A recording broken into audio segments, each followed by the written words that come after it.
the hero. Let's drive them crazy. Return to the yesterday we cast away. The scene will overflow.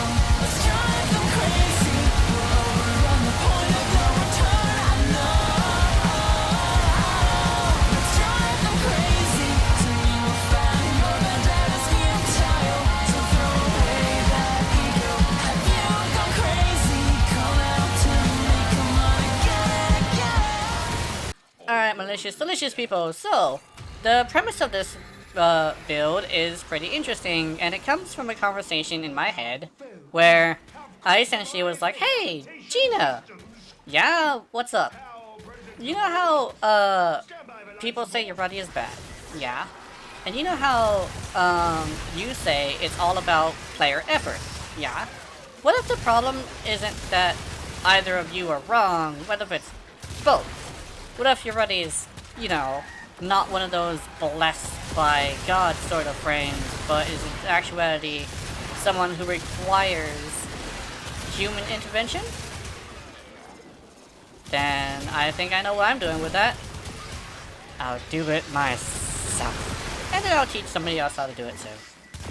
Yeah, that's basically what went through my head. So, essentially, I'm basically accepting that Yareli isn't exactly the greatest frame, but I'm basically saying that neither are anything that is considered a weapons platform. The thing is, most frames that are considered good are frames that can stand on their own without having to deal with any weapons platform issues. Essentially, they don't require effort, which is what meta is. And basically with Yareli, you require a lot of effort. In order to actually get her going, and to get her to continue to be going, you must bring in the human element. No gods that will ever help you. You have to do it yourself. You must become the Godless Yareli. And that's the premise of this. Oh, and Nautilus kind of sort of helps as well.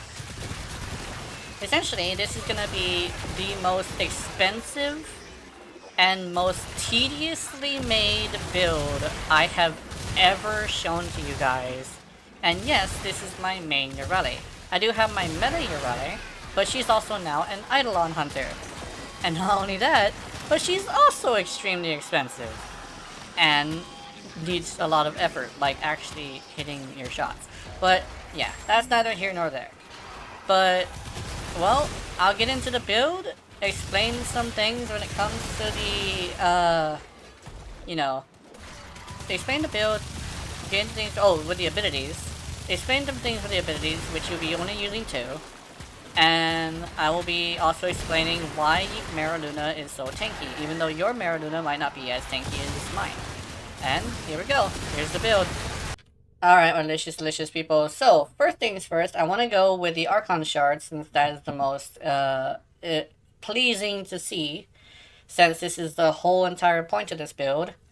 We want Talforged Emeralds to get all the way up to corrosion status, up to, I do believe it's 16, that we can fully armor strip, and also get the Acolytes up to 10 procs, I believe. And when you get the Topaz Archon Shards, keep in mind, they say they're sort of broken right now, but they did actually fix it. They kind of just worded the fix wrong in the current bugs section, but they did in fact fix these. They currently are working. Although for some reason they go up to 149. Soon I'm pretty sure at some point they're gonna be fixed, but we only need 2 of them. We need the Talforged Blue, because Maraluna cannot have mods, but she is affected by Archon Shards, which is very nice. I would suggest, if you really decided to go full on into Maraluna, and you don't really want to do any armor stripping or anything like that, you remove the Talforged Oranges and replace them with Talforged Blues, in order to make Maraluna even more tanky, because she has 47% armor, 47% damage reduction on top of your Yareli's 62. So that's, yeah. But basically how damage reduction works is it goes the damage you're getting hit by, minus the armor, minus the ability, minus the mods, minus the, what you call, damage transfer, which is just amazing amounts of damage, especially reduction, especially if you know how to do the math right. You should be completely fine to go wherever you want, as long as it's not level cap, because level cap just has too much damage.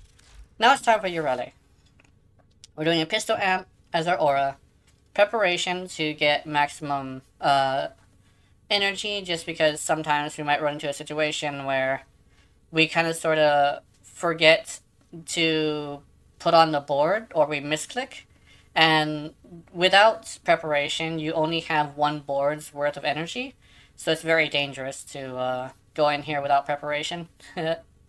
When it comes to equilibrium, we're doing this just because we can pick up health orbs and get more energy, which is very based, and we do kind of sort of need that for a 1 for any target we specifically do not like. Full Umbra mods for 500 armor, 1,000 health, and what was the other one do? Yeah, we're literally gonna pump into strength in order to get Blind Rage, Augur Secrets, Transient Fortitude, to get the power up to 355. On the abilities, we're only going to be using Sea Snares and Maraluna. Sometimes Aqua Blades if we really want to keep people CC'd, and Riptide if we need to nuke an entire area for some reason, but mostly we're going to be doing Sea Snares and Maraluna. I would use Gloom, however I decided that Gloom was a little bit boring, and this is a fun build, mostly based around using a properly prepared Yareli to be able to do all sorts of cool stuff. Adaptation is not maxed, and the reason why is because it only raises it up by another 5% per shot, and that basically means that you only have to get hit with half the amount of bullets. But because of the way that Warframe's bullets work, or weapons and enemies, with how much bullets they're going to be flying all over the place, it's actually best to use, you know, an unranked one, just because it costs 2, and it's only like half the efficiency, so it's not really worth it to just dump another Forma into here when you really don't need it. Blessing and Grace stack on top of each other, essentially more health. The more this health will be healed. And eventually you'll get to a point where Yareli will basically be unable to die as long as Maraluna is up. And sometimes, even with a violence active, she still won't die. And you can be in Annie or Mott, or shit, the new place.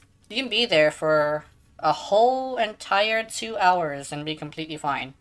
I have been to the new mission for a whole hour with this setup, and it is very great. Speaking of the setup, one more thing.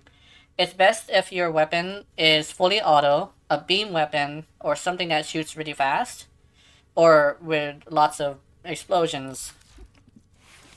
And the one I have for this demonstration is this Dos Oxyses right now, which has Corrosive Encumber to force viral procs, and Prime Heated Charge in order to get the heat, corrosive, and the crit chance I would suggest is supposed to be above 25%, so you can get a really high chance at, you know, orange, and if you get it to 30 and above, you can get it to red crits very easily. So, yeah, especially when you take into consideration the crit chance on this, yes, we're gonna be very much swimming in those red crits. Very, very fun. One big thing post-recording in the last segment, I'm using Furex Rid to increase the fire rate of my abilities with the Amalgam Furex body count, but I will not be using Furex for anything else. That's why I kind of forgot that it was there. My bad. Alright, so yeah, sorry about the whole sacrilegious style of gaming, but essentially that's basically how I live my life. My effort is what gets me going, and yes, my effort is what gets me to continue going as well. So, That's just like a thing with me. I won't get too toxic with it, but essentially, that's basically the premise of the build. It's literally, if you put enough effort into a weapons platform Warframe, aka a Warframe that isn't too good with their abilities, then you should be able to outperform every single Warframe in the game if you do it properly. Keep in mind, unfortunately, there isn't much to learn that isn't about Yareli herself. So you will be mostly learning about Yareli stuff here, so you can't necessarily transfer it to anything else. But if you love the fact that you could also put, instead of the crit ones,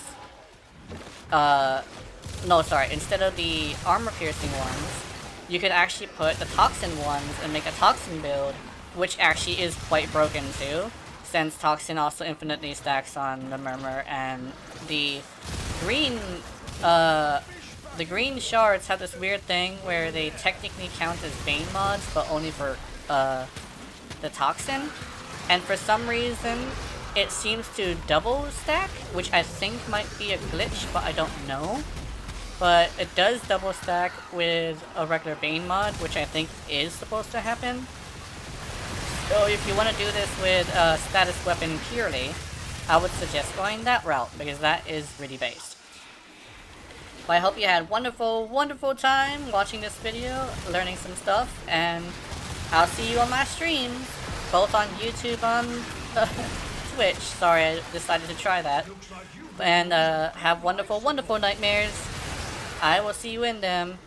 And if you're watching my content, I know you're into it, little devil. Honey, honey. Good night, honey. Sorry. Good night, baby. I don't want to steal somebody else's thing. Good night.